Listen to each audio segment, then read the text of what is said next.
This tutorial is going to talk about slates and countdown and how to put them into your project.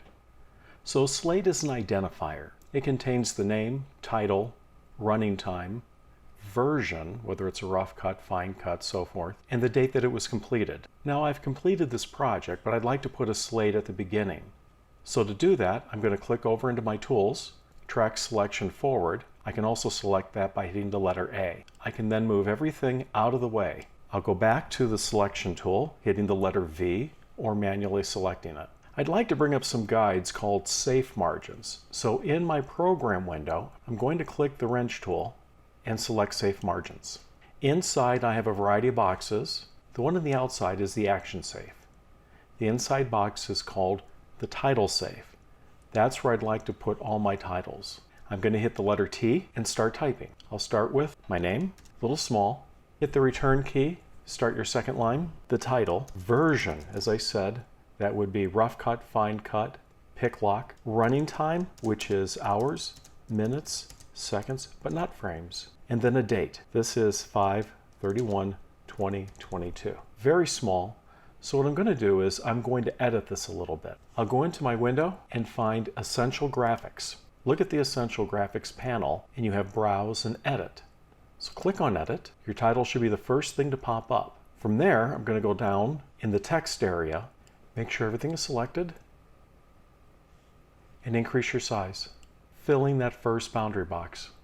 To select a different font, I'll click in the font box, and I'm a fan of Helvetica. I'll go to my wrench tool, turn off safe margins, and now I have a perfect 5-second slate. I'll use my up-down arrow keys to do that, and I'm going to bring in a universal counting leader. I can do that a few ways. To the left of the garbage can, I'm going to select New Item, Universal Counting Leader.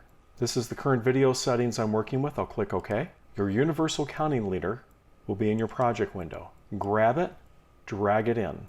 I don't need that entire countdown. I tell my students anywhere around the 4 is fine, so trim that up. Let's take a moment and talk about trimming. I'll go ++ so you can see this a little bit better.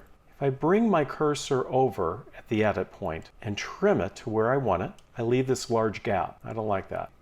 Command Z. Instead, what I'm going to do is use a key modifier. In this case, it's going to be Command. I'm going to hold in Command.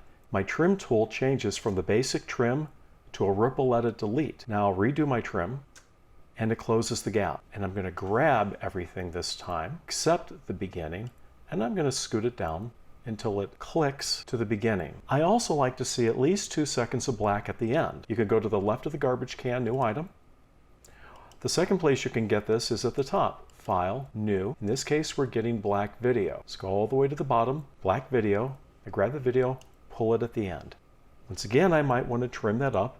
I only ask students to put in about 2 seconds. This doesn't have to be exact. How do you find the running time? This is the end of my video. I'm going to hit an out point. I'm going to go to the beginning of the piece after the countdown, and I'm going to hit the letter I. In your program window, bottom right, it will reveal the new time, 3:58, and once again, you don't have to put on the frames. Your project does not include the slate or the countdown. You don't put any titles in this area. You don't put any music. Nothing goes in that area. The only thing that goes into your program is everything after the beep. Your project comes after the beep, not before.